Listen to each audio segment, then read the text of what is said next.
দেশ টিভির ব্যবস্থাপনা পরিচালক আরিফ হাসানকে গ্রেপ্তার করে ডিবি হেফাজতে নেওয়া হয়েছে। এ বিষয়ে বিস্তারিত জানাতে যোগ দিয়েছেন সহকর্মী খালেদ রায়হান।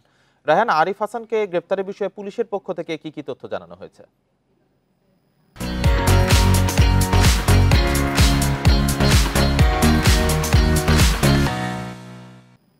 দেখুন, আপনি নিশ্চয়ই জানেন যে 5 আগস্ট সরকার পতনের পর থেকে আমরা দেখেছি যে সাবেক প্রধানমন্ত্রী শেখ হাসিনা সহ বেশ কয়েকজন নামে কিন্তু মামলা হয়েছে, কয়েক হাজার মানুষের মামলা হয়েছে এবং তাদেরকে কিন্তু বিভিন্ন মামলায় গ্রেপ্তার দেখানো হচ্ছে। তবে আরিফ হাসান, যিনি দেশ টিভির ব্যবস্থাপনা পরিচালক হিসেবে দায়িত্ব পালন করছেন, তাকে যেই মামলাটি গ্রেপ্তার করা হয়েছে সেটি হচ্ছে 19 জুলাই একটি হত্যা চেষ্টা মামলা হয়েছিল। এবং এই যে ছাত্র আন্দোলন বা এই যে সরকারের যে আন্দোলনটি ছিল, তখন সরকারের বিরোধী যে আন্দোলন ছিল, কোটা সংস্কারের পক্ষে থেকে যে আন্দোলনগুলো হয়েছিল সেটির একটি হত্যা চেষ্টা মামলা হয়েছিল 19 জুলাই। এবং সেই মামলাটি কিন্তু করা হয়েছিল বিমানবন্দর থানাতে। এবং সেই বিমানবন্দর থানার সেই মামলাটিতেই আজকে তাকে গ্রেপ্তার করা হয়েছে। এবং তাকে কিন্তু আমরা এখন পর্যন্ত দুটি তথ্য পাচ্ছি। বিএনপির যিনি মুখপাত্র রয়েছেন তিনি যেমনটি জানিয়েছেন যে তাকে এয়ারপোর্ট এলাকা থেকে আসলে গ্রেপ্তার করা হয়েছে। তবে তিনি কি দেশের বাইরে যেতে চাচ্ছিলেন কিনা, সেখান থেকে তাকে বিমানবন্দর থেকে গ্রেপ্তার করা হয়েছে কিনা, আরেকটি সূত্র বলছে তাকে গুলশান থেকে গ্রেপ্তার করা হয়েছে। এই দুটি বিষয় নিয়ে এখন পর্যন্ত আইন শৃঙ্খলা বাহিনীর পক্ষ থেকে নিশ্চিত করে কিছু বলা হয়নি। তবে এই বিষয়টি নিশ্চিত করে বলা হচ্ছে যে তাকে গ্রেপ্তার করা হয়েছে 19 জুলাই একটি হত্যা চেষ্টা মামলায়।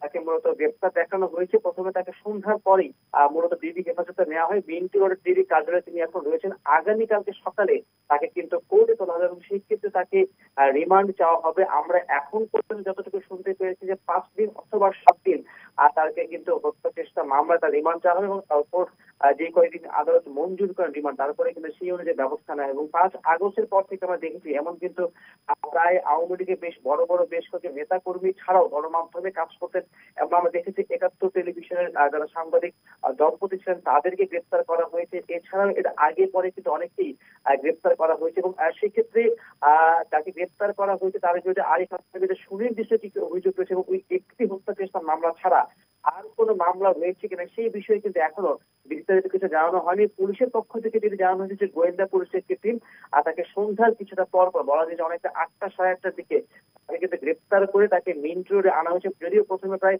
1.5 থেকে 2 ঘন্টা নিশ্চিত হওয়া যাচ্ছিল না তাকে যে আটক করা হয়েছে কোনো নির্দিষ্ট কোনো ঘটনা তাকে জিজ্ঞাসাবাদ করার জন্য নাকি তাকে গ্রেপ্তার করা হচ্ছে। তারপরে আমরা মোটামুটি 11:30টার পর পরে নিশ্চিত হতে পেরেছি তাকে একটি হত্যা চেষ্টা মামলায় কিন্তু গ্রেপ্তার দেখানো হয়েছে এবং আগামীকালকে সকালে তাকে কোর্টে তোলা হবে এবং সেখান থেকে 5 দিন অথবা 7 দিনের রিমান্ড চাওয়া হবে।